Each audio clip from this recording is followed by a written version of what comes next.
இப்ப நம்ம ஜம்மு காஷ்மீர்ல முகமது யூசுப் தாரிகா மீது ஒரே ஒரு சட்டமன்ற உறுப்பினர் 4வது முறையாக வெற்றி பெற்றிருக்கிறார். தொடர்ச்சியாக ஒரே தொகுதியில் ஆசிஃபா என்கிற ஒரு குழந்தையை கோயில் குருக்களும் அவனுடைய மருமகனும் அவனுக்கு வேண்டியவனும் கருவறைக்குள் வைத்து குழந்தையை பாலியல் வன்கொடுமை செய்து கொலை செய்து வீசிவிட்டார்கள். வன்கொடுமை கொடுமையை மூடி மறைப்பதற்கு பாரதிய ஜனதா கட்சி கடுமையான முயற்சி எடுத்தது. ஒரே ஒரு எம்எல்ஏ தான், அந்த ஒரே ஒரு எம்எல்ஏ தான் அந்த பிரச்சனையை ஜம்மு காஷ்மீர் சட்டமன்றத்தில் அம்பலப்படுத்தியதன் மூலமாக உச்ச நீதிமன்றம் வரைக்கும் சென்று அந்த குற்றவாளிகளுக்கு தண்டனை பெற்றுத் தருவதற்கு அடிப்படை காரணமாக இருந்தவர் ஒத்த எம்எல்ஏ வச்சிருந்த சிபிஎம் தானே தவிர அதிகமான எம்எல்ஏக்களை வைத்திருந்த எந்த கட்சிக்காரனும். நம்முடைய எண்ணிக்கை மார்க்சிஸ்ட் கம்யூனிஸ்ட் கட்சியின் சார்பில் சட்டமன்ற உறுப்பினர்களுடைய எண்ணிக்கை சட்டமன்றத்திற்குள் அதிகரிப்பது என்பது மக்கள் நலனை பாதுகாப்பதற்கான அடிப்படையான ஒரு தேவை என்பதை நாம் மக்கள் மத்தியிலே பிரச்சாரம் செய்வோம். தோழர்களை, ஏன் அதிமுக பிஜேபியை தோற்கடிக்க வேண்டும்? அவங்களும் ஒரு அரசியல் கட்சி தானே, அவங்களும் தேர்தலில் நின்று பல மாநிலங்களில் வந்திருக்காங்க, அகில இந்தியாவில் மத்தியில் ஆட்சியில் இருக்காங்க. ஏன் அவர்களை தோற்கடிக்க வேண்டும்? நீங்க இவ்வளவு வரிஞ்சு கட்டிக்கிட்டு சிபிஎம் இப்படியா தீவிரமா பேசிட்டு தெரியுறீங்க. அவர்கள் வலதுசாரிகள், நாம் இடதுசாரிகள். ஆகவே ரெண்டு பேரும் எப்போதுமே ஒத்து போக முடியாது. ஆகவே அவர்களை தோற்கடிப்பதை தவிர நமக்கு முதன்மையான வேறொரு பணி என்பது இருக்க முடியாது. திருப்பரங்குன்ற பிரச்சனையில் எச் ராஜா என்ன சொன்னாரு? தென்னிந்தியாவினுடைய அயோத்தியாக திருப்பரங்குன்றத்தை மாற்றுவோம். அயோத்தி சம்பவத்தை கற்பனை பண்ணி பாருங்க. பாபர் மசூதி இடிக்கப்பட்டது, அதை ஒட்டி இந்திய நாடு முழுவதும் கலவரம், 2000க்கும் மேற்பட்ட அப்பாவி மக்கள் கொல்லப்பட்டார்கள், ராமர் கோயில் கட்டியாச்சு. ஆகவே இப்படிப்பட்ட ஒரு கூட்டம் தமிழ்நாட்டில் ஆட்சி அதிகாரத்துக்கு வந்தால் என்ன நடக்கும் யோசிச்சு. பிரைம் மினிஸ்டர் போஸ்டே அவுட் சோர்சிங் போயிடுச்சு இந்தியாவில். இந்தியாவுக்கும் அமெரிக்காவுக்கும் உடன்பாடு ஏற்படுத்தல. யார் அறிவிச்சா? நம்ம நாட்டு பிரதமர் இன்றைய தேதி வரைக்கும் அதை பத்தி ஒரு வார்த்தை கூட பேசல. அமெரிக்க அதிபர் தான் சொல்றாரு இந்தியாவுக்கு எங்களுக்கு உடன்பாடு ஏற்பட்டிருக்கு. இந்தியாவிலேருந்து வர்ற பொருளுக்கு பூராத்துக்கும் 18% வரி. அமெரிக்காவிலேருந்து இந்தியாவுக்கு வர்ற பொருளுக்கு பூரா வரியே கிடையாது. இதுக்கு பேர் என்ன? அதுதான் நான் சொன்ன பாருங்க, நீ அரிசி கொண்டு வா, நான் உண்மையை கொண்டு வரேன், 2 பேரும் ஊதி ஊதி தின்னலாம். கொஞ்ச நஞ்சமா பணம் வராது. ஏன்னா அவன் பிஎம் ஸ்கேர் ஃபண்ட்னு சொல்லியே 16,000 கோடி ரூபாயை வசூல் பண்ணி வச்சுக்கிட்டு அது ஏன் பணம், நான் கணக்கு கொடுக்க வேண்டிய அவசியம் இல்லைன்னு சொல்றான். இந்தியாவுடைய அதானி அம்பானி போன்ற பெரும் முதலாளிகள் பல்லாயிரக்கணக்கான கோடி ரூபாய்களை அவர்களுக்கு வாரி வழங்குகிறார்கள். நாம் ஒரு 10 லட்சம் ரூபாய் வசூல் பண்றதுக்கு 3 மாசமா நம்ம டெல்லி பாபு இங்கே இருக்கிறேன். எங்கேயா இருக்கிறேன்? நான் நாமக்கல்ல இருக்கேன். பிஎஸ் மார்ச் முதல் வாரத்தில் தமிழ்நாடு சட்டப்பேரவைக்கான தேர்தல் தேதி என்பது அறிவிக்கப்பட இருக்கிறது. இந்த மாதமே அறிவிப்பார்கள் என்று சொன்னார்கள். உச்ச நீதிமன்றம் தலையிட்டு இந்த வாக்காளர் சிறப்பு தீவிர திருத்தம் அது சம்பந்தமான பட்டியலை வெளியிடுவதற்கு 1 வார காலம் அவகாசத்தை உச்ச நீதிமன்றம் தள்ளி வைத்து விட்டது. ஆகவே வரக்கூடிய 23ஆம் தேதி தான் வாக்காளர் பட்டியலை வெளியிட இருக்கிறார்கள். இறுதி வாக்காளர் பட்டியல் வெளியிட இருக்கிறார்கள். அந்த இறுதி வாக்காளர் பட்டியல் வரும்போது தான் உங்க பேர்லாம் அதில் இருக்கா, யார் பேர்லாம் அதில் இருக்கா இல்லையான்னு தெரியும். ஆனால் அது வந்ததுக்கு பிறகு அதுக்கப்புறம் சேர்க்கறதுக்கு ஒன்றும் வழி கிடையாது. ஓட்டு இல்லைன்னா இந்த தூரம் ஓட்டு இல்லை, அவ்வளோதான். அப்புறம் அடுத்த ஓட்டுக்கு தான் நீங்கள் பார்க்கணும். அதனால் போதுமான அளவுக்கு அவகாசமெல்லாம் கொடுத்தாச்சு. ஃபார்ம் கொடுத்தவங்க கொடுக்காதவங்க எல்லாமே நம்ம 23ஆம் தேதி உங்க வார்டில் இருக்கக்கூடிய பகுதிகளில் இருக்கக்கூடிய அந்த வாக்காளர் பட்டியலை பார்க்கிற போது தான் எவ்வளவு பேர் விடுபட்டிருக்கிறார்கள், உயிரோடு இருக்கிற எவ்வளவு பேர்த்த தேர்தல் ஆணையம் கொண்டு இருக்குது, இந்த மாதிரி விஷயங்கள்லாம் அன்றைக்கி தான் தெரியும். ஆகவே உச்ச நீதிமன்றம் பல முறை தலையிட்டு தான் இந்த அளவுக்கு அந்த அவகாசம் என்பது வழங்கப்பட்டது. அதை ஒட்டி தேர்தல் ஆணையர்கள் 26, 27 2 நாட்கள் தமிழ்நாட்டுக்கு வர இருக்கிறார்கள். தேர்தல் எப்படி நடத்துவது என்பது சம்பந்தமாக அநேகமாக மார்ச் முதல் வாரத்தில் தேர்தலுக்கான அறிவிப்பு என்பது வரலாம். எப்படி இருப்பினும் தமிழ்நாட்டில் தேர்தல் சம்பந்தமான பணிகளில் பிரதானமான அரசியல் கட்சிகள் அனைத்துமே ஈடுபட்டிருக்கிறது. தலைவர்கள் சுற்றுப்பயணமாக இருக்கட்டும், பல கட்சியினுடைய வாக்குச்சாவடி முகவர்களுடைய மாநாடுகள் அல்லது தலைவர்களுடைய அரசியல் பிரச்சாரம் என்று சொல்லி தமிழக தேர்தல் காலம் இப்போதே சூடு பிடித்து தான் இருக்குது. மற்ற காலம் மாதிரி இல்லை. ஏனென்றால் எப்படியாவது ஆட்சி அதிகாரத்தை கைப்பற்றி விட வேண்டும் என்று சொல்லி பிஜேபி, அதிமுக அது யாரெல்லாம் சேர்க்க முடியுமோ சேர்த்துக்கொண்டு ஒரு கடுமையான முயற்சியிலே ஈடுபட்டிருக்கிறார்கள். திராவிட முன்னேற்ற கழகம் எப்படியாவது ஆட்சி அதிகாரத்தை தக்க வைத்துக் கொள்ள வேண்டும் என்கிற முறையில் ஓய்வு ஒழிச்சு இல்லாமல் முதலமைச்சர் உட்பட அனைவரும் தமிழ்நாட்டிலே சுற்றி கொண்டிருக்கிறார்கள். ஆகவே தேர்தல் களம் என்பது தமிழகத்திலே ஏற்கனவே சூடுபிடிக்க ஆரம்பித்து விட்டது. நம்மை பொறுத்தவரை ஏற்கனவே புதுக்கோட்டையில் கூடிய நம்முடைய மாநில குழு கூட்டத்தில் வரக்கூடிய 2026 சட்டப்பேரவை தேர்தலில் திராவிட முன்னேற்ற கழகத்தின் தலைமையிலான அணியில் தொகுதி உடன்பாடு செய்து கொண்டு போட்டியிடுவது என்கிற முடிவை நாம் ஏற்கனவே எடுத்திருக்கிறோம். அதற்கான அடிப்படையான காரணம் பிஜேபி அதிமுக என்கிற அந்த கூட்டணியை தோற்கடிக்க வேண்டும். இது நம்ம கட்சியினுடைய தீர்மானம். பிஜேபியை அகில இந்திய அளவிலும் தோற்கடிக்க வேண்டும், தமிழகத்திலும் தோற்கடிக்க வேண்டும். தமிழகத்தில் அதனோடு உடன்பாடு செய்து கொண்டு அல்லது கூட்டணி அமைத்துக் கொண்டு வரக்கூடிய கட்சிகள் எதுவாக இருந்தாலும் அதையும் தோற்கடிக்க வேண்டும் என்பது நம்ம கட்சியினுடைய தீர்மானம். ஆனால் நம்ம கட்சியினுடைய தீர்மானத்தை நம்முடைய கட்சி மட்டுமே தனித்து நின்று அந்த தீர்மானத்தை வெற்றிகரமாக அமுல்படுத்துவதற்கான பலம் என்பது நம்முடைய இல்லை. அதற்கான பலம் வாய்ந்த ஒரு அணியில் சேர்ந்துதான் நம்முடைய தீர்மானத்தை வெற்றிகரமாக நாம் நடைமுறை சாத்தியமாக்க வேண்டியிருக்கிறது. அந்த வகையில் இன்றைக்கு தமிழகத்தில் அதிமுக என்கிற மதவெறி கட்சியையும் அதனோடு கூட்டணி அமைத்திருக்கிற அதிமுகவையும் தோற்கடிப்பதற்கான வலிமை படைத்த ஒரு அணியாக திராவிட முன்னேற்ற கழகத்தின் தலைமையிலான அணிதான் இருக்கிறது. ஆகவே இந்த அணியில் தொடர்வது, அதே நேரத்தில் ஏற்கனவே கடந்த 2021ஆம் ஆண்டு போட்டியிட்ட தொகுதிகளின் எண்ணிக்கையை விட கூடுதலான தொகுதிகள் நாம் போட்டியிட வேண்டும். கூடுதலான எண்ணிக்கையில் நம்முடைய சட்டமன்ற உறுப்பினர்கள் இடம்பெற வேண்டும் என்பதையும் சேர்த்தே மாநில குழு தீர்மானித்திருக்கிறது. ஏன் சட்டமன்றத்தில் நாம் அதிகமாக இடம்பெற வேண்டும்? உங்களுக்கெல்லாம் தெரியும், 2004ஆம் ஆண்டு பாராளுமன்றத்தில் 64 பாராளுமன்ற உறுப்பினர்கள் இடதுசாரிகளுக்கு இருந்தார்கள். அந்த நேரத்தில் ஆட்சியில் பங்கேற்க வேண்டும் என்று காங்கிரஸ் உள்ளிட்ட திராவிட முன்னேற்ற கழக உள்ளிட்ட பல கட்சிகளுடைய தலைவர்களும் நம்முடைய தலைவர்களை கேட்டுக்கொண்டார்கள். பெரும்பான்மையாக நீங்கள் இருந்து கொண்டு சிறுபான்மையாக இருக்கிற நாங்கள் அமைச்சரவையில் பங்கேற்பது என்பது எங்களுடைய கொள்கையை நடைமுறைப்படுத்துவதற்கோ வலியுறுத்துவதற்கோ வாய்ப்பு இருக்காது. நீங்கள் எடுக்கக்கூடிய நடவடிக்கைகளுக்கெல்லாம் நாங்களும் ஒத்துப்போக வேண்டிய ஒரு கட்டாயம் என்பது ஏற்படும். ஆனால் அதே நேரத்தில் பாரதிய ஜனதா கட்சி ஆட்சி அதிகாரத்துக்கு வந்துவிடக் கூடாது என்பதில் உங்களை விட நாங்கள் மிகுந்த அக்கறை கொண்டவர்களாக இருக்கிறோம். ஆகவே மக்களுக்கு நல்லது செய்யக்கூடிய ஒரு திட்டத்தை நாம் உருவாக்குவோம். அந்த திட்டத்தை நீங்கள் ஏற்று அமல்படுத்துவதாக இருந்தால் மார்க்சிஸ்ட் கம்யூனிஸ்ட் கட்சி உங்களுக்கு ஆதரவு அளிக்கும், இடதுசாரிகள் உங்களுக்கு ஆதரவு அளிப்பார்கள் என்கிற முடிவை அன்றைக்கு இருந்த நம்முடைய அகில இந்திய தலைவர்கள் மேற்கொண்டார்கள்.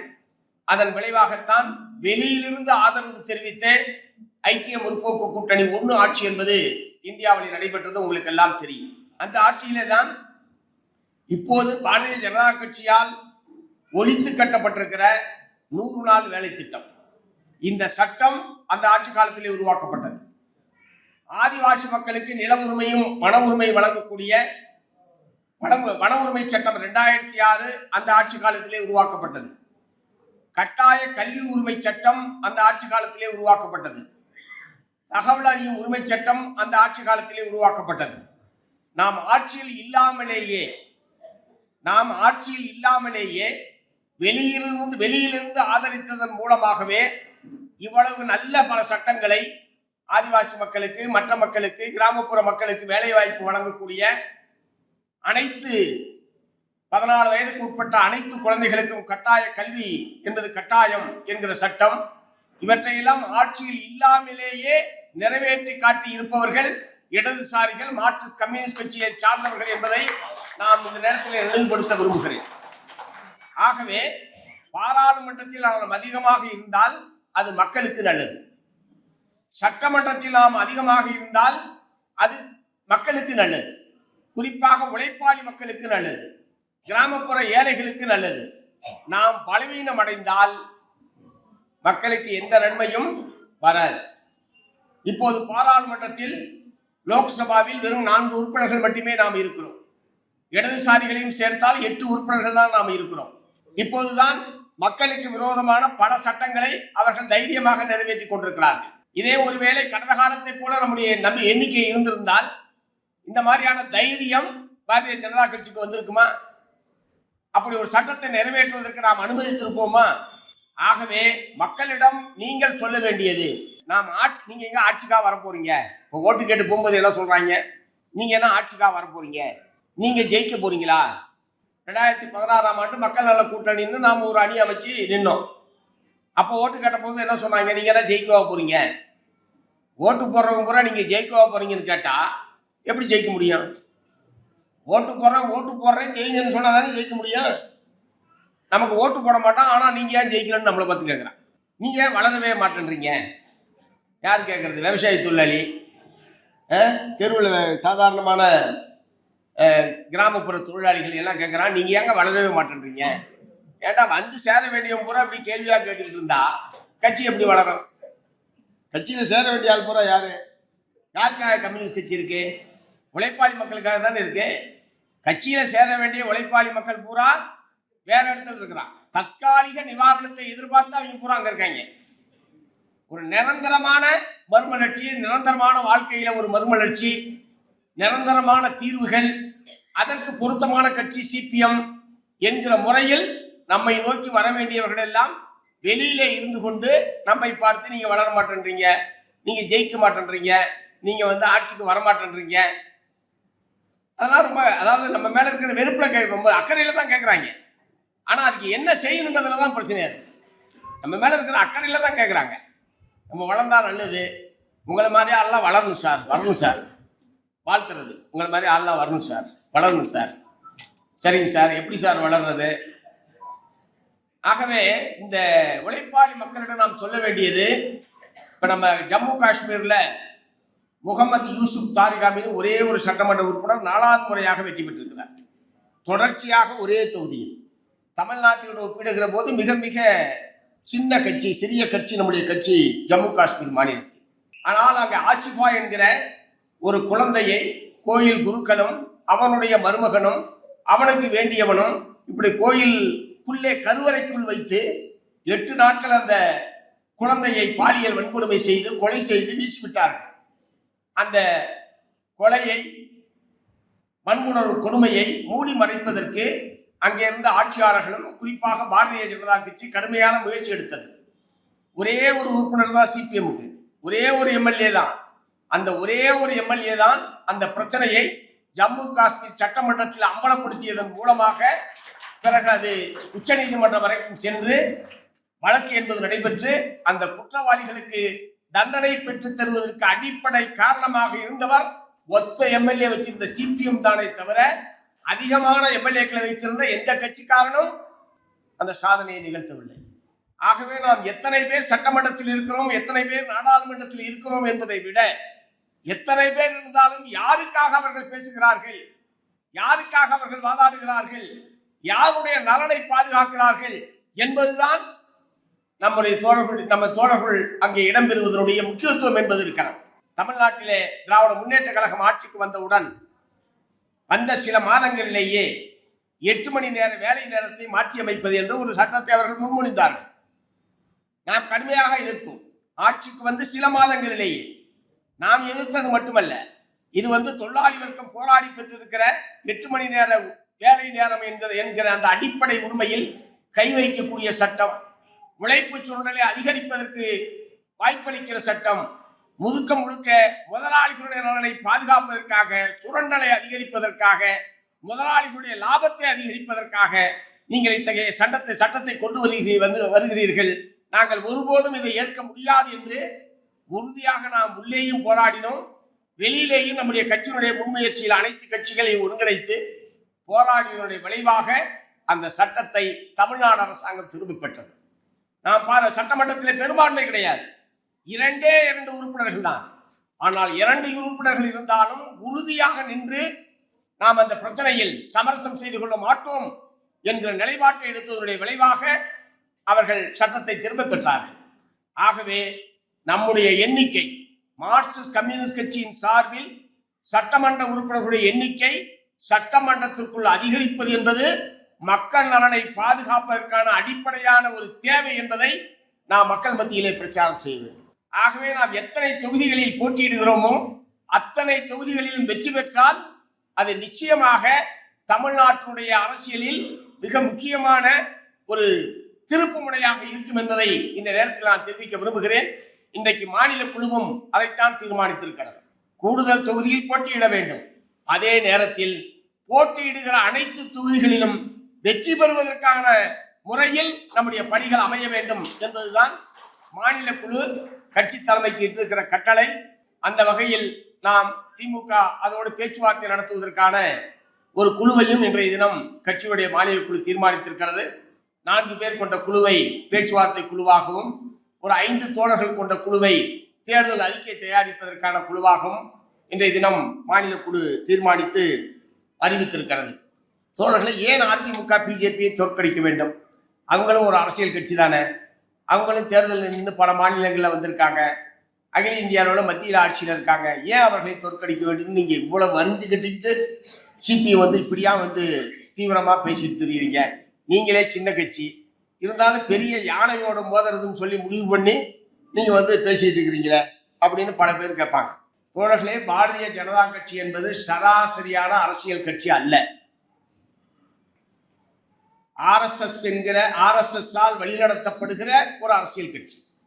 இப்ப நம்ம கட்சி மற்ற பல அமைப்புகளை வழிநடத்துகிறது. வாலிபர்கள் அமைப்பை வழிநடத்துகிறது, தொழிற்சங்கத்தை வழிநடத்துகிறது, விவசாயிகள் சங்கத்தை வழிநடத்துகிறது, மாதர் சங்கத்தை வழிநடத்துகிறது. இது அரசியல் கட்சி மற்ற அமைப்புகளை வழிநடத்துகிறது. ஆனால் அவன் என்ன செய்யறான்? RSS என்கிற அமைப்பு தான் பாரதிய ஜனதா கட்சி என்கிற அரசியல் கட்சியையே தலைமை தாங்குகிறார்கள், வழிநடத்துகிறார்கள். அவர்கள் சொல்வதைத்தான் இவர்கள் நடைமுறைப்படுத்த முடியும் என்கிற அளவுக்கு RSS உடைய கட்டுப்பாட்டில் இருக்கக்கூடிய ஒரு கட்சி பாரதிய ஜனதா கட்சி. ஆகவே அவர்கள் RSS என்கிற அமைப்பு கொஞ்ச நஞ்ச கிடையாது. 2500 அமைப்புகளை அவர்கள் வழிநடத்துகிறார்கள் இந்தியாவில் வெளிநாட்டிலே. இந்தியாவில் 2240 அமைப்புகளையும், பல நாடுகளில் வெளிநாடுகளில் 260 அமைப்புகளையும், 2500 அமைப்புகளை RSS வழிநடத்துகிறது. யோசிச்சு பாருங்க. நீங்க உங்களால கற்பனை பண்ணி பார்க்க முடியுமா? கல்விக்கு அதுக்கு ஒண்ணு, கல்விக்குன்னு தனியா ஒரு அமைப்பு நடத்துறான். கலவரம் பண்றதுக்குன்னு தனியா ஒரு அமைப்பு நடத்துறான். கலவரம் பண்றதுக்குன்னு எங்கேயாவது ஒரு அமைப்பு நடத்துற கட்சியை பத்தி கேள்விப்பட்டிருக்கீங்களா? ஏதாவது ஒரு அமைப்பு பத்தி கேள்விப்பட்டிருக்கீங்களா? இவன் மட்டும்தான் கலவரம் செய்வதற்கென்றே ஒரு அமைப்பை வைத்திருக்கிறார்கள். அறிவுஜீவிகளை கொலை செய்வதற்கென்றே தனி அமைப்பை வைத்திருக்கிறார்கள். அது ஒரு கொலைகார கூட்டம், அதற்கென்று தனி அமைப்பு இருக்கிறது. குடி தண்ணீர் வழங்குவது அதற்கென்று தனி அமைப்பை நடத்துகிறார்கள். ஆதிவாசி மக்கள் மத்தியில் தனி அமைப்பை நடத்துகிறார்கள். பட்டியல் சாதி மக்கள் மத்தியில் தனி அமைப்பை நடத்துகிறார்கள். இந்த அமைப்புகளுக்கெல்லாம் நிதியை திரட்டுவதற்கு தனி அமைப்பை வைத்திருக்கிறார்கள். இப்படி 2500 அமைப்புகளை தலைமை தாங்கி வழிநடத்துகிற ஒரு இயக்கம் இந்தியாவில் உலகத்தில் இருக்கிறது என்று சொன்னால் அது RSS தான். அப்படின்னா 2500 அமைப்பு மக்கள் மத்தியிலே வேலை செய்து கொண்டிருக்கிறார். இப்ப எந்த அளவுக்கு அவன் மக்களோட ஊடுருவிற்கான கற்பனை பண்ணி பாருங்க. நான் போகிற மார்க்கெட்டில், நான் போகிற கோயில் திருவிழாக்களில், நான் பயணம் செய்கிற போது, ரயிலிலே பேருந்திலே பயணம் செய்கிற போது கண்ணுக்கு தெரியாமல் மக்களோடு மக்களாக இந்த 2500 அமைப்புகளை சார்ந்தவர்களும் ஊடுருவி இருக்கிறார். அவனுக்கு எப்போது தேவை ஏற்படுகிறதோ அப்போது அவர்கள் வெளிவருவார்கள். சாதிய ரீதியாக, மத ரீதியாக, பிரதேச வாரியாக, மொழி ரீதியாக எதை சொன்னால் அந்த மக்களை தங்களுடைய தலைமையின் கீழ் திரட்ட முடியுமோ, எதை சொன்னால் மக்கள் மத்தியிலே பிளவை உருவாக்க முடியுமோ, எதை சொன்னால் மக்கள் மத்தியில் பகைமையை உருவாக்க முடியுமோ, இப்படி எல்லா வகையிலும் மக்கள் ஒற்றுமைக்கும் அமைதியான வாழ்க்கைக்கும் குந்தகை விளைவிக்கக்கூடிய ஒரு கூட்டம் தான் RSS பிஜேபி கூட்டம். இன்றைக்கு உச்ச நீதிமன்றத்தில் மத்திய புலனாய்வுத்துறை ஒரு குற்றப்பத்திரிகை, ஒரு அறிக்கையை தாக்கல் செய்திருக்கிறார்கள். உங்களுக்கு எத்தனை பேருக்கு ஞாபகம் இருக்குன்னு தெரியல. 2022ஆம் ஆண்டு தஞ்சாவூர் மாவட்டம் மைக்கேல்பட்டின்னு ஒரு கிராமம் இருக்கு. இங்க தோழர் சாமி நடராஜன் இருக்காரு, அவருக்கு நல்லா தெரியும். மைக்கேல்பட்டி கிறிஸ்தவர்கள் மட்டுமே வாழக்கூடிய ஒரு பெரிய கிராமம், புகழ்பெற்ற தேவாலயம் இருக்கக்கூடிய ஒரு கிராமம் அது. அவர்கள் ஒரு பள்ளியை, மேல்நிலை பள்ளியை நடத்துகிறார்கள். அதிலே லாவண்யா என்கிற ஒரு மாணவி தற்கொலை செய்து கொண்டார். அது முறையா போலீஸ் விசாரிக்குது, தற்கொலை என்ற முடிவுக்கு வருகிறார்கள், முடிஞ்சு போச்சு. ஆனால் அன்றைக்கு பாரதிய ஜனதா கட்சியினுடைய தலைவராக இருந்த அண்ணாமலை அங்கே உடனடியாக சென்று அந்த பொண்ணு தானாக தற்கொலை செய்து கொள்ளவில்லை.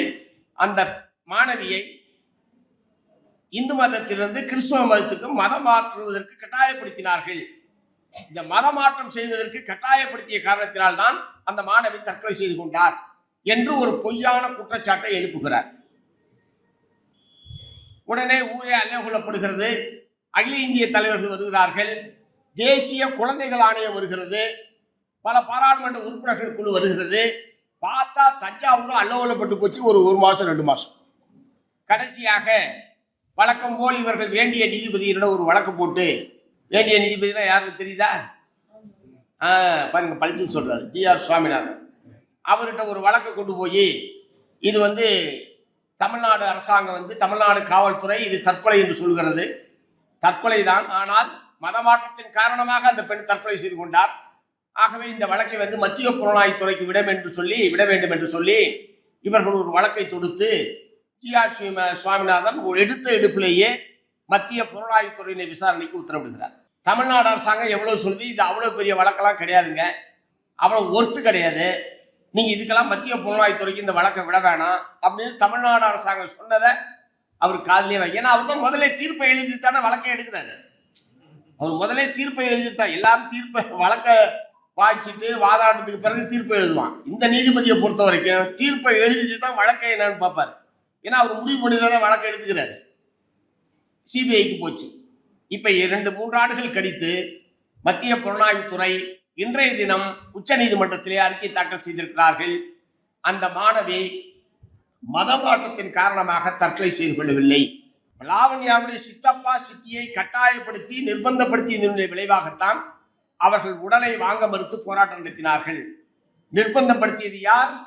பாரதிய ஜனதா கட்சியினுடைய தலைவர்களுடைய நிர்பந்தத்திற்கு அடிபணிந்து அவர்கள் அந்த உடலை வாங்க மறுத்து போராடினார்கள். இந்த மாணவி மட்டுமல்ல, இதுக்கு முன்னாடி 10 வருஷத்துக்கு முன்னாடி படிச்சுட்டு போன அந்த ரெக்கார்ட் ஷீட்லாம் நாங்கள் பார்த்தோம்.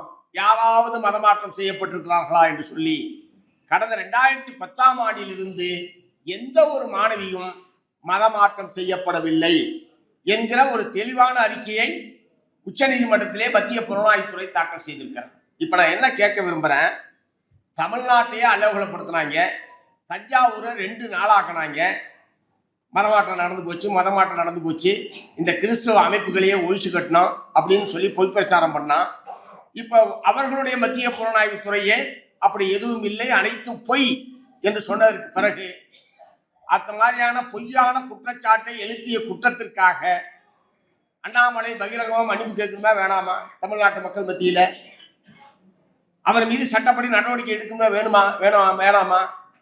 ஒருவேளை அது இன்னும் அந்த பிரச்சனை பெருசாக ஆகியிருந்தால் தமிழ்நாட்டில் எவ்வளவு பெரிய மதக்கலவரம் ஏற்பட்டிருக்கும், மக்கள் மத்தியிலே எவ்வளவு பெரிய மோதல் ஏற்பட்டிருக்கும். ஆகவே இப்படி திட்டமிட்டு, இது ஏதோ ஒரு சம்பவம் அல்ல, இப்படி ஈர பேனாக்கி பேனை பெருமாளாக்குறதுன்னு ஊர்ல ஒரு பழமொழி சொல்லுவான். அது யாருக்கு பொருந்தது இல்லையோ இவங்களுக்கு தான் பொருந்தும். ஒரு மாணவனுடைய தற்கொலையை இவ்வளவு பெரிய பிரச்சனை ஆக்கிட்டாங்க. மத்திய புலனாய்வுத்துறை வரைக்கும், உச்ச நீதிமன்றம் வரைக்கும் கொண்டு போயிட்டானா. அதே மாதிரி திருப்பரங்குன்றம் தீபம் ஏற்றுறது வருஷம் நடக்கிற விஷயம். இந்த வருஷமும் டிசம்பர் மாதம் 3ஆம் தேதி தீபம் ஏற்றியாச்சு. ஆனா எல்முருகன் அமைச்சர் என்ன சொல்றாரு, பிரதமர் என்ன சொல்றாரு, இன்னமும் தீபம் ஏற்றுறதுக்கு அனுமதிக்கல, நாங்க தீபத்தை விரைவில் ஏற்றுவோட சொல்லிட்டு இருக்காங்க. 3ஆம் தேதி ஏற்றுறதுக்கு பேர் என்ன? அதுக்கு வேற ஏதாவது? அது தீபம் தானே. இருந்தாலும் இந்த மாதிரியான சிறிய பிரச்சனைகளை எல்லாம் பெரிய பிரச்சனையாக மாற்றுவதில் வல்லமை படைத்தவர்களாக இந்த கூட்டத்தினர் இருந்து கொண்டிருக்கிறார். ஆகவேதான் இவர்களை சராசரி அரசியல் கட்சியாக நீங்கள் பார்க்கக்கூடாது. இன்னும் சொல்ல போனால் திருப்பரங்குன்ற பிரச்சனையில் எச் ராஜா என்ன சொன்னாரு, தென்னிந்தியாவினுடைய அயோத்தியாக திருப்பரங்குன்றத்தை மாற்றுவோம். அயோத்தி சம்பவத்தை கற்பனை பண்ணி பாருங்க. வரலாற்று புகழ்மிக்க பாபர் மசூதி இடிக்கப்பட்டது. அதை ஒட்டி இந்திய நாடு முழுவதும் கலவரம். 2000க்கும் மேற்பட்ட அப்பாவி மக்கள் கொல்லப்பட்டார்கள். ராமர் கோயில் கட்டியாச்சு. பாபர் மசூதி கட்டணும்னு சொன்னானோ கட்டல, வேற ஒரு இடத்துல கட்டிங்க. அது ஒரு வினோதமான தீர்ப்பு என்பதை உச்ச நீதிமன்றம் வழங்கியது. ஆகவே இப்படிப்பட்ட ஒரு கூட்டம் தமிழ்நாட்டில் ஆட்சி அதிகாரத்துக்கு வந்தால் என்ன நடக்கும்னு யோசிச்சு பாருங்க. ஆகவேதான் நாம இவ்வளவு தூரத்துக்கு அடிச்சுக்கிறதுக்கு காரணமே, அவர்கள் சராசரியான அரசியல் கட்சியாக இருக்க மாட்டார்கள். 2வது நீங்க நினைக்கலாம், அதிமுக தானே பெரிய கட்சி, அதிமுகவோட தானே பிஜேபி இருக்கு, ஆகவே அதிமுக இருக்கும்போது நாம ஏன் கவலைப்படணும்? தோழர், அதிமுக மட்டுமல்ல, ஏற்கனவே பல மாநிலங்களில், மகாராஷ்டிரா மாநிலத்தில், பீகார் மாநிலத்தில், டெல்லியில், வேறு பல மாநிலங்களில் இவர்கள் யாரோடு கூட்டு சேருகிறார்களோ அந்த கட்சியை காலி பண்ணுவான். அல்லது அவன் சொல்ற மாதிரி இந்த கட்சி தலைவர் கேட்கணும். இல்லைன்னா தலைவரையும் காலி பண்ணுவான், கட்சியையும் காலி பண்ணுவான். சில ஆண்டுகளில் அதற்கு ஏராளமான உதாரணங்கள் இருக்கிறது. ஆகவே இங்கே தமிழ்நாட்டில் இப்போது அதிமுக பிஜேபியினுடைய கையில் சிக்கி இருக்கிறது. அதனால அவன் அப்படியே புளிஞ்சு இறுக்கி புடிச்சு புளிஞ்சு எடப்பாடி பழனிசாமி உள்ளிட்ட தலைவர்களை எல்லாம் இறுக்கி பிடிச்சி புளிஞ்சு சக்கையா வீச போறாங்க. அவர்கள் அப்படிப்பட்ட கூட்டம் தான் அது. ஆகவேதான் சொல்லுகிறோம், அவனை யாரும் தோல்ல தூக்கி சமந்துகிட்டு இருக்கிற, அவன் வந்தா தமிழ்நாடு நாசமா போயிடும் என்று சொல்லி நாம் திரும்ப திரும்ப சொல்லுவதற்கான காரணம், ஏற்கனவே அவர்கள் பல்வேறு மாநிலங்களில் அத்தகைய நடவடிக்கையில் ஈடுபட்டிருக்கிறார்கள். ஆகவே அதனால பிஜேபியோடு சேர்ந்ததுனால அதிமுகவை நாம் எதிர்க்க வேண்டும். அதிமுகவோடு சேர்ந்ததுனால அன்புமணி எதிர்க்க வேண்டியிருக்கு. அன்புமணியோட சேர்ந்ததுனால தினகரனை எதிர்க்க வேண்டியிருக்கு. யாரெல்லாம் அதோட போய் சேர்ந்தானோ எல்லாருமே எதிர்க்க வேண்டியிருக்கு. ஆகவே வரக்கூடிய தேர்தல் என்பது மிக மிக முக்கியமான தேர்தல். திமுக வெற்றி பெறுவதை விட பிஜேபி அதிமுக கூட்டணியை முற்றிலும் தோற்கடிப்பது என்பது நமக்கு முன்னால் இருக்கிற மிக முக்கியமான ஒரு பணி. ஆகவேதான் நான் ஆரம்பத்திலே சொன்னதைப் போல நமக்கு அந்த வலிமை இல்லாத காரணத்தினால் திராவிட முன்னேற்ற கழகத்தோடு தொகுதி உடன்பாடு செய்து கொண்டு போட்டியிடுவது என்கிற முடிவுக்கு நாம் வந்திருக்கிறோம். இப்போ இன்னொன்று நீங்கள் கேட்கலாம், அப்பதான் புதுசாக ஒருத்தர் வந்திருக்காரு, உடனே முதலமைச்சர் ஆகிறதுன்னு முக்குன்னு பேசிட்டு இருக்காரு, அதெல்லாம் கொஞ்சம் கணக்கில் எடுத்துக்க கூடாதா கட்சி அப்படின்னு சில தோழர்களுக்கு கருத்துக்கள் கூட இருக்கலாம்.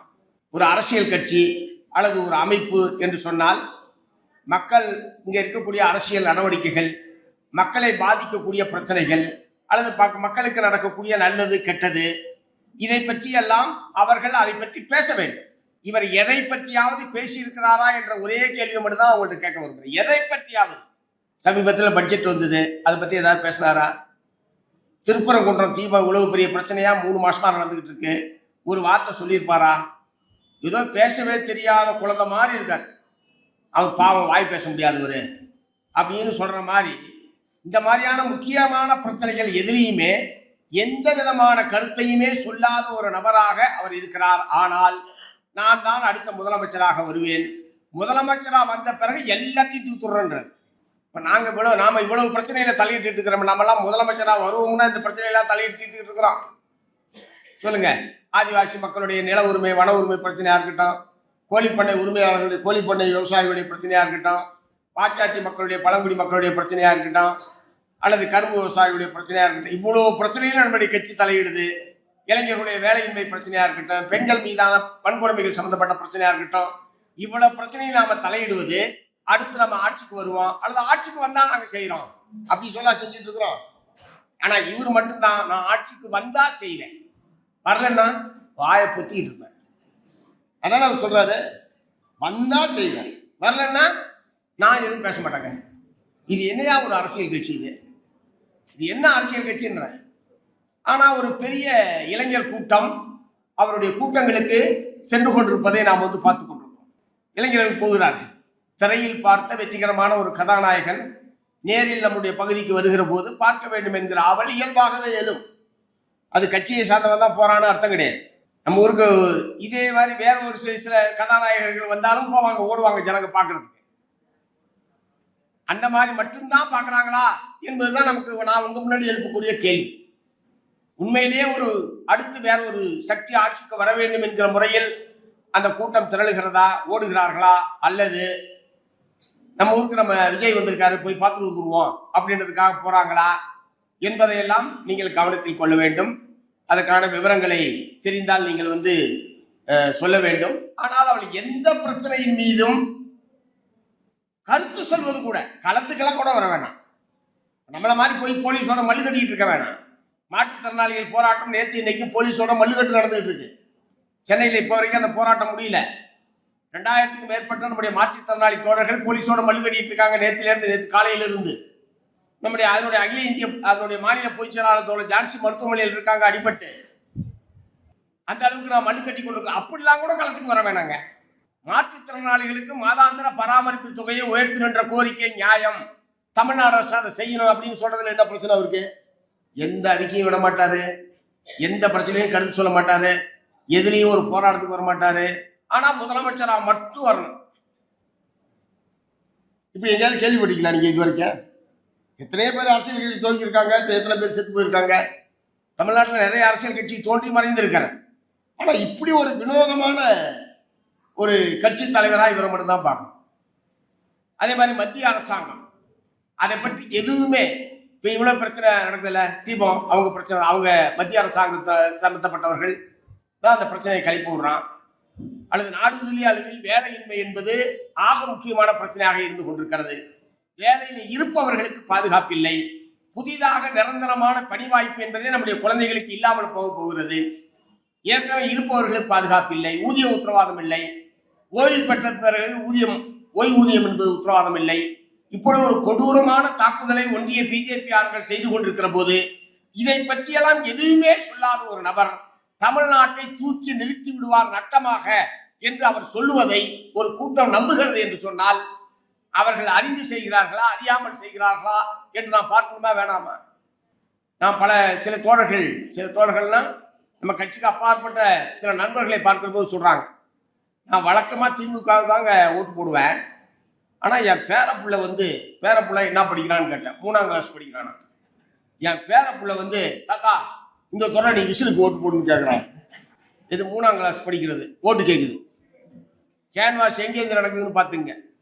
நீங்க எல்லாம் என்ன ஆரம்பிக்கவே இல்லை தேர்தல் பிரச்சாரத்தை. அங்க வீடுகளில் 3ஆம் கிளாஸ் குழந்தை தாத்தா கிட்ட, தாத்தா நீ இவ்வளவு நாள் எதுக்கு வேணாலும் போட்டுரு, இந்த முறை விசிலுக்கு போடு. அவர் என்ன சொல்றாரு, சார் என் பேரப்பிள்ளையே வாயை திறந்து கேட்கும்போது நான் இவ்வளவு நாளா உதயசூரியனுக்கு போட்டாலும் இந்த ஒரு முறை மாற்றி போடலான்னு நினைக்கிறேன் சார். ஏயா பேரப்பிள்ளையே வாயை திறந்து கேட்டான் சார். இந்த மாதிரி எத்தனை பேர் உறவு சொல்லி உணர்ச்சி வசப்பட்டு என்ன பண்ண போறாங்கன்னு தெரியல. அதாவது வந்தால் அவர்களுடைய கொள்கை என்ன, கோட்பாடு என்ன, ஏற்கனவே என்ன செய்திருக்கிறார்கள், வந்தால் இனி என்ன செய்வார்கள் என்று பகுப்பாய்வு செய்து ஒரு முடிவுக்கு வருவதற்கு பதிலாக இந்த மாதிரி நல்லா பேசுறாரு, இந்த மாதிரி நல்லா விசில் அடிக்கிறாரு, குழந்தை கேட்குது, இதெல்லாம் ஒரு காரணமா சொல்லி ஒருத்தன் ஆட்சிக்கு வந்தானா அவனை நம்பி தமிழ்நாடு விட்டா என்ன ஆகும்? ஆகவே அவர் ஆரம்பத்தில் அப்படிதான் சொன்னாரு. என்ன சொன்னாரு? கொள்கை எதிரி பிஜேபி, அரசியல் எதிரி திமுக அப்படின்னு ஆரம்பத்தில் சொன்னாரு. அப்ப கரூர்ல பெரிய துயரம் நடந்ததற்கு பிறகு, அதுவும் அந்த வழக்கு மத்திய புலனாய்வுத்துறைக்கு போனதற்கு பிறகு இவங்க தான் கேட்டாங்க புலனாய்வுத்துறையை. தமிழ்நாடு அரசாங்கம் ஒழுங்காக தான் ஒரு விசாரணை ஆணையம் போட்டு நீதிபதி தலைமையில் ஒழுங்கா விசாரணை போயிட்டு இருந்தது. எவனோ சொல்லியிருக்கான் தமிழ்நாட்டை நம்பாத டெல்லியை நம்புன்னு. உடனே அவர் சிபிஐ விசாரணைன்னாரு. டக்குன்னு பிடிச்சிக்கிட்டாங்க, உடனே கொடுத்துட்டாங்க சிபிஐ விசாரணை. சிபிஐ விசாரணைக்கு போன பிறகுதான் தெரியுது, ஓ இது நம்ம டெல்லியில நம்மளாவே தலையை கொடுத்துட்டோம், டெல்லிக்காரன் கையில நம்ம தலையை தானாவே கொடுத்துட்டோம், இனிமே தலையை வெளியே எடுக்கிறதா இல்லையான்றதா அவன் கையில தான் இருக்கு, அவன் விட்டாதான் நீ தலையை வெளியே எடுக்க முடியும். அப்ப அவங்க ஏன் சிக்கிட்டு இருக்கிற? இப்பதான் அவருக்கு புரியுது சிக்கிட்டோம் நம்ம. அதனால இப்போ அவர் டெல்லியை பத்தி எதுவுமே பேசுறதே கிடையாது. டெல்லிக்கு போயிட்டு வர்றது கூட போறது வர்றது மட்டும் மற்றவன் சொல்லி தான் தெரியுது. அந்த அளவுக்கு கமுக்கமா போயிட்டு கமுக்கமா வர்றாரு. அந்த அளவுக்கு அவர் சிக்கிட்டாரு. இப்ப திமுக மட்டும்தான் பேசுறாரு.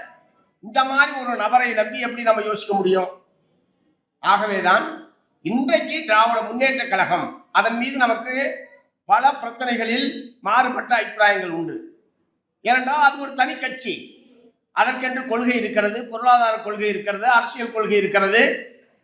நமக்கு இருக்கிற அதே கொள்கை தான் திமுகவுக்கு இருக்க வேண்டும் என்று நாம் எதிர்பார்க்க முடியாது. அப்படின்னா ஏன் தனித்தனி கட்சியா வச்சுக்கிட்டு இருக்கிறோம்? அதே நேரத்தில் பிஜேபி என்கிற அல்லது அதனோடு அணி சேர்ந்திருக்கிற சக்திகளை வீழ்த்துவதற்கு அவர்களுடைய உதவி என்பது நமக்கு தேவைப்படுகிறது. நம்முடைய உதவி அவர்களுக்கு தேவைப்படுகிறது. நீங்க பாருங்களேன், மத்திய அரசாங்கத்தை எதிர்த்து ஒரு ஆளுங்கட்சியாக இருந்து கொண்டு கம்யூனிஸ்ட் கட்சி போராட்டம் நடத்துறது வேற கேரளாவில். திராவிட முன்னேற்ற கழகம் எத்தனை பிரச்சனைகளில் போராட்டங்களை நடத்தி கொண்டிருக்கிறார்கள். கடைசியாக பட்ஜெட்டை எதிர்த்து, அதற்கு முன்பாக 100 நாள் வேலை திட்டம் ரத்தானதை எதிர்த்து, அதற்கு முன்னாடி கல்விக்கு நிதி ஒதுக்காததை கண்டித்து, அல்லது மொழி திணிப்பை எதிர்த்து எல்லாவற்றிலும் பெரும் போராட்டங்களை தமிழகத்தில் நடத்தி இருக்கிறார்கள். நம்மோடு சேர்ந்து நடத்தி இருக்கிறார்கள், தனித்தும் நடத்தி இருக்கிறார்கள். இதற்கு முன்னாடி அப்படி நீங்க பார்க்க முடியாது. அவர்களுடைய எல்லா விதமான மதவெறி நடவடிக்கைகளையும் எதிர்க்கக்கூடிய முதல் ஆளாக திராவிட முன்னேற்ற கழகம் தமிழகத்திலே இருந்து கொண்டிருக்கிறது. மத்திய அரசாங்கம் அரசியல் சாசனத்தை மதிக்காமல் அரசியல் சாசனத்துக்கு விரோதமாக நடந்து கொள்கிற போது அதற்கு எதிராக வலிமையான குரலை எழுப்பக்கூடிய கட்சியாக திராவிட முன்னேற்ற கழகம் இருக்கிறது. அதே நேரத்தில் அவர்களோடு நமக்கு மாறுபடுகிற பிரச்சனைகள் இருக்கிறதா? நிச்சயமாக இருக்கிறது. இந்த மாற்றுத்திறனாளி பிரச்சனை எடுத்துங்க. சுலபமாக தீர்த்திருக்க வேண்டிய ஒரு பிரச்சனையை காவல்துறை அடக்குமுறையை ஏவி நள்ளிரவிலை ஏற்றி பஸ்ல வச்சுக்கிட்டு சுத்துறது இப்ப புதிய ஒரு ஒரு வழிமுறையா போலீஸ் கண்டுபிடிச்சிருக்கான். அதாவது கீழே உட்காந்துருக்கவங்களாம் பஸ்ல ஏற்றிக்கிட்டு சுத்தி சுத்தி வர்றது. ஆமா, நம்மள மட்டும் இல்ல, ஆசிரியர்கள் போராடினார்கள், அங்கன்வாடி போராடினார்கள், சத்துணவு போராடினார்கள். உடனே போறாங்க, எல்லாத்தையும் பஸ்ல ஏற்றிக்கிறாங்க, பொழுதுன்னு சுத்திக்கிட்டே இருக்காங்க. அப்புறம் சாயந்தரம் வந்து இறக்கி விட்டுறாங்க, மறுநாள் காலையில் ஏற்றிக்கிறாங்க, சுத்திக்கிட்டே இருக்காங்க, திரும்ப கொண்டு வந்து இறக்கி விட்டுறாங்க. இதெல்லாம் இதுக்கு முன்னாடி நாங்கள் கேள்விப்படாத ஒரு விஷயம். ஆனால் அரெஸ்ட் பண்ணுவாங்க, மட்டத்தில் வைப்பாங்க, சாயந்தரம் ரிலீஸ் பண்ணுவோம் அல்லது ரிமாண்ட் பண்ணுவோம். இப்போதான் புதுசாக பஸ்ஸில் வச்சு சுற்றி காமிக்கிறது சென்னையை அப்படின்ற மாதிரி ஒரு புதிய தந்திரத்தை அதை தான் நேற்று பண்ணியிருக்காங்க ராத்திரியில். ஆனால் நம்ம மாற்றுத்திறனாளி தோழர்கள் ரொம்ப விவரமானவங்க. பஸ்ஸை விட்டு இறங்கவே மறுத்துட்டாங்க. டிரைவர் கண்டக்டர் எம்மா நேரம் பஸ்ஸில் உட்காந்துருப்பான், அவன் பஸ்ஸை விட்டுட்டு போயிட்டான். எந்த பஸ்ஸுலையுமே டிரைவர் கண்டக்டர் கிடையாது. போலீஸ்காரனும் போயிட்டான். கேட்டா டியூட்டி முடிஞ்சிச்சு சார். இப்போ போலீஸ்காரனும் இல்லாம, பஸ்ஸுக்கு சொந்தமான பஸ் டிரைவர் கண்டக்டரும் இல்லாம, எல்லாமே நம்ம பாதுகாப்புல இருக்கிற மாதிரி ஆயிடுச்சு, நம்ம தோழர்களுடைய பாதுகாப்புல. அப்படிதான் அந்த போராட்டம் இப்போ வரைக்கும் இன்னைக்கு வரைக்கும் நடந்துகிட்டு இருக்கு. இப்போ புதுசா இப்படி ஒரு வழிமுறையை கண்டுபிடிச்சு இதுல எல்லாம் நமக்கு கொஞ்சம் கூட உடன்பாடே கிடையாது. காவல்துறையினுடைய அணுகுமுறை வன்மையான கண்டனத்துக்குரியது. போராடுகிற உரிமையை இந்திய அரசியல் சாசனம் வழங்கி இருக்கிறது. அது யாரும் போட்ட பிச்சை அல்ல. போராட்டத்தை ஒழுங்குபடுத்துவதற்கு உனக்கு உரிமை இருக்கிறதே தவிர போராடுகிற உரிமையை பறிப்பதற்கோ போராட்டத்தை அனுமதி மறுப்பது என்பதோ சட்டப்படி குற்றம். ஆகவே ஆனால் திராவிட முன்னேற்ற கழக அரசாங்கம் காவல்துறையை பயன்படுத்தி இத்தகைய போராட்டங்களை கையாளுகிற விதம் என்பது நம்மால் ஏற்றுக்கொள்ள முடியாத ஒரு விஷயம். அது மாதிரி தொழிலாளர்களுடைய பல்வேறு பிரச்சனைகளில் நிரந்தர பணிக்கு ஆளை எடுப்பதில்லை. நிரந்தர பணிக்கு உட்பட ஒப்பந்தத்திலே தான் ஆள் எடுக்கிறார்கள். அல்லது வெளிமுகமை அவுட் சோர்சிங் பண்றது. அவுட் சோர்சிங் என்ன, நம்ம பிரைம் மினிஸ்டர் போஸ்டே அவுட் சோர்சிங் போயிடுச்சு இந்தியாவில். இந்தியாவுக்கும் அமெரிக்காவுக்கும் உடன்பாடு ஏற்படுச்சுல, யார் அறிவிச்சா? நம்ம நாட்டு பிரதமர் இன்றைய தேதி வரைக்கும் அதை பத்தி ஒரு வார்த்தை கூட பேசல. அமெரிக்க அதிபர் தான் சொல்றாரு இந்தியாவுக்கும் எங்களுக்கு உடன்பாடு ஏற்பட்டிருக்கு. அவங்க அரிசி கொண்டு வருவாங்க. யாரு? இந்தியா அரிசி கொண்டு வரோம், நான் உமி கொண்டு போவேன், 2 பேரும் ஊதி ஊதி தின்னலாம் அப்படின்ற மாதிரி இப்போ ஒரு ஒப்பந்தம் போட்டிருக்காங்க. இந்தியாவிலேருந்து வர்ற பொருளுக்கு பூராத்துக்கும் 18% வரி. அமெரிக்காவிலேருந்து இந்தியாவுக்கு வர பொருளுக்கு பூரா வரியே கிடையாது. இதுக்கு பேர் என்ன? அதுதான் நான் சொன்ன பாருங்க, நீ அரிசி கொண்டு வா, நான் உண்மையை கொண்டு வரேன், 2 பேரும் ஊதி ஊதி தின்னலாம். இது மிகச்சிறந்த ஒப்பந்தம் பண்ணி இங்க பல பத்திரிகைகள் எழுதிட்டு இருக்கலாம். அதுக்கு பாராட்டு விழா நடத்துறாங்க, பாராட்டு கூட்டங்கள் நடத்துகிறார்கள். வரியே இல்லாமல் அமெரிக்காவில் விளையக்கூடிய வேளாண் பொருள் பூரா இந்தியாவுக்கு வந்தா என்ன பண்ணி யோசிச்சு பாருங்க. பால் பொருட்கள், பாலுன்னா நீங்க ஒத்த மாட்டை வச்சுக்கிட்டு அதை பொழுதுனிக்கு மேய்ச்சிக்கிட்டு அதுல 1/2 லிட்டர் 1 லிட்டர் பீச்சரை ஏற்பாடு இல்லை. அவன் ஒரு பண்ணனா 1000 மாடு வச்சிருப்பான். 1000 மாட்டை குளிப்பாட்டுறது பைப்பு குளிப்பாட்டம், ஆள் மனுஷன் குளிப்பாட்டுறது இல்லை. பால் கலக்கிறது மிஷின் கறக்கும். ஆள் போய் உட்காந்துக்கிட்டு எப்போ உதைக்குமோ முன்னாடி ஒரு ஆளை மூக்கலாங்கத்தை புடியும், அந்த ஏற்பாடுலாம் கிடையாது. அது பாட்டில் மிஷின் மேலேருந்து அப்படி கீழே வரும், மடி அமுக்கும், பாலை பீச்சு போயிடும். மனித உழைப்பே கிடையாது. டன் கணக்கில் தீனிய போடுறான். எல்லாமே எந்திரமயம். ஒவ்வொரு பண்ணையிலையும் 10,000 லிட்டர் 20,000 லிட்டர் ஒரு நாளைக்கு பால் உற்பத்தி ஆகும். அவன் அதை பால் பண்றான், வெண்ணையா எடுக்கிறான், நெய்யா தயார் பண்றான், பால் பொருட்களை தயார் பண்றான், கப்பலா ஏற்றி இங்க அனுப்ப போறான். எது? வரியே இல்லாமல். வரியே இல்லாமல் இங்க வருகிற போது நம்ம ஊரு நெய் 400 ரூபானா அவன் ஊரு நெய் 200 ரூபானா எதை வாங்குவாங்க? அது வெளிநாட்டு நெய்னா நம்மால் விடுவானா? உள்நாட்டு நெய்னா கூட, ஏன்னா வெளிநாட்டு பொருள்னாவே ஒரு மோகம் தானே நம்மளுக்கு. சார் அமெரிக்கா நெய் சார், அதுவும் மாட்டிலேருந்து தாண்டா வருது, இருந்தாலும் அமெரிக்கா நைஸா. அது விலை வேற கம்மியா இருக்குன்னா எங்க போய் வாங்குவாங்க? அப்புறம் நம்ம நம்ம மக்கள் ஊருக்கு 100 மாடு வச்சுக்கிட்டு கறந்துக்கிட்டு இருக்கிற ஆள் பூரா என்ன பண்றது? மாலை தான் குடிக்கிறது நம்மளே விலை போலுன்னு. ஸோ இது மாதிரி ஒவ்வொன்றும் வேளாண் விளைபொருட்கள். இப்போ 1/2 ஏக்கர் 1 ஏக்கர் 2 ஏக்கர் வைத்திருக்கிற விவசாயிகள் தான் இந்தியாவில் அதிகம். 90% பேர். அமெரிக்காவில் ஒரே ஆளு 10,000 ஏக்கர் 20,000 ஏக்கர் பண்ணைய வச்சிருக்கிறான். 10,000 ஏக்கர்ல சோயாபீன்ஸ் போடுறான். வரி இல்லாம இங்க வருதுன்னா நம்ம ஊர் சோயாபீன்ஸுக்கு விலை கிடைக்குமா, அவன் ஊர் சோயாபீன்ஸுக்கு விலை கிடைக்குமா? ஆகவே ஒட்டுமொத்த இந்தியாவை, விவசாயத்தை, விவசாயிகளுடைய முதுகெலும்பை முறிக்கக்கூடிய ஒரு காரியத்தை அமெரிக்காவும் இந்தியாவும் ஒப்பந்தம் செய்து கொண்டிருக்கிறார். அந்த ஒப்பந்தத்தை அவர்தான் அறிவிக்கிறார். இரண்டாவது, அந்த ஒப்பந்தம் எவ்வளவு சிறந்த ஒப்பந்தம் என்று அமெரிக்க வேளாண்மை துறை செயலாளர் புகழ்ந்து பாராட்டுகிறார் என்று சொன்னால் அந்த ஒப்பந்தம் யாருக்கு சாதகமானது? அவங்களுக்கு சாதகமானது இல்லைன்னா அவன் பாராட்டுவானா? அமெரிக்காவுடைய வேளாண்மை துறை செயலாளர் பாராட்டுகிறார். இந்தியாவுடைய வேளாண்மை துறை செயலாளர் எதுவும் சொல்லல. ஆனா பல்வேறு பத்திரிகைகளும் அமெரிக்காவுடைய ஒப்பந்தம் ஏற்பட்டதே ஒரு மாபெரும் சாதனை என்கிற முறையில் பேசிக் கொண்டிருக்கிறார்கள். ஆகவேதான் இவர்கள் நாட்டை அடகு வைக்கிறார்கள், விவசாயிகளை அடகு வைக்கிறார்கள், அப்புறம் வகுப்புவாத அரசியலை பின்பற்றுகிறார்கள், மதவெறியை தூண்டுகிறார்கள், மக்கள் ஒற்றுமைக்கு வெட்டு வைக்கிறார்கள். இப்படி எல்லா வகையிலும் இந்தியாவுக்கு எதிரான ஒரு சக்தியாக பாரதிய ஜனதா கட்சி இருக்கிற காரணத்தினாலே தான் அது தோற்கடிக்கப்பட்டே தீர வேண்டும் என்று மார்க்சிஸ்ட் கம்யூனிஸ்ட் கட்சி முடிவு செய்கிறது. அவர்கள் நம்மை முதன்மையான எதிரிகள் என்று அவர்கள் அறிவித்திருக்கிறார்கள். கருத்தியல் ரீதியாக, தத்துவார்த்த ரீதியாக நமக்கு முதன்மையான எதிரி பாரதிய ஜனதா கட்சி, RSS கூட்டம். ஆகவே அவர்கள் வலதுசாரிகள், நாம் இடதுசாரிகள். ஆகவே 2 பேரும் எப்போதுமே ஒத்து போக முடியாது. ஆகவே அவர்களை தோற்கடிப்பதை தவிர நமக்கு முதன்மையான வேறொரு பணி என்பது இருக்க முடியாது. அந்த வகையில் வரக்கூடிய தேர்தல் என்பது தோழர்களே மிக சவாலானது. பல்வேறு சக்திகளும் இதில் செயல்படுகிறார்கள். ஏராளமான பணம் புழங்கும், கொஞ்சம் நஞ்சமா பணம் வராது. ஏன்னா அவன் PM ஸ்கேர் ஃபண்டுன்னு சொல்லியே 16,000 கோடி ரூபாயை வசூல் பண்ணி வச்சுக்கிட்டு அது ஏன் பணம், நான் கணக்கு கொடுக்க வேண்டிய அவசியம் இல்லைன்னு சொல்றான். இந்தியாவுடைய அதானி, அம்பானி போன்ற பெரும் முதலாளிகள் பல்லாயிரக்கணக்கான கோடி ரூபாய்களை அவர்களுக்கு வாரி வழங்குகிறார்கள். நாம் ஒரு 10 லட்சம் ரூபாய் வசூல் பண்றதுக்கு 3 மாசமா நம்ம டெல்லி பாபு இங்கேயே இருக்கிறேன். எங்கேயா இருக்கிறேன்? நான் நாமக்கல்ல இருக்கேன் PS. எங்க இருக்கிறேன்? நான் குமாரபாளையத்தில் இருக்கிற PS. எங்க இருக்கிறேன்? நான் திருச்செங்கோட்டில் இருக்கிற PS. எவ்வளவு நாளா? 1 மாசம் 1.5 மாசமா அங்கதான் இருக்காரு. 10 லட்சம் ரூபாய் வசூல் பண்றதுக்கு. நாம் சாதாரண மக்களிடம், சிறு உற்பத்தியாளர்களிடம், சிறு வியாபாரிகளிடம் வீடு வீடாக சென்று சிறு குருவி சேர்க்கிறது மாதிரி, சிறுதுள்ளி பெருவெள்ளம் என்று சொல்வார்களே, அப்படி சிறுக சிறுக சேர்த்து நாம் இந்த தொகையை சேர்க்கிறோம். ஆனால் அவர்கள் ஒரு முதலாளியிடம் போன் செய்து சொன்னால் ஒரு சில நிமிடங்களில் அந்த பணம் அவர்களுக்கு வந்து சேரும். ஆகவே கஷ்டமில்லாமல் அவர்களுக்கு பணம் வருகிற போது தண்ணீராக அவர்கள் செலவழிப்பார்கள்.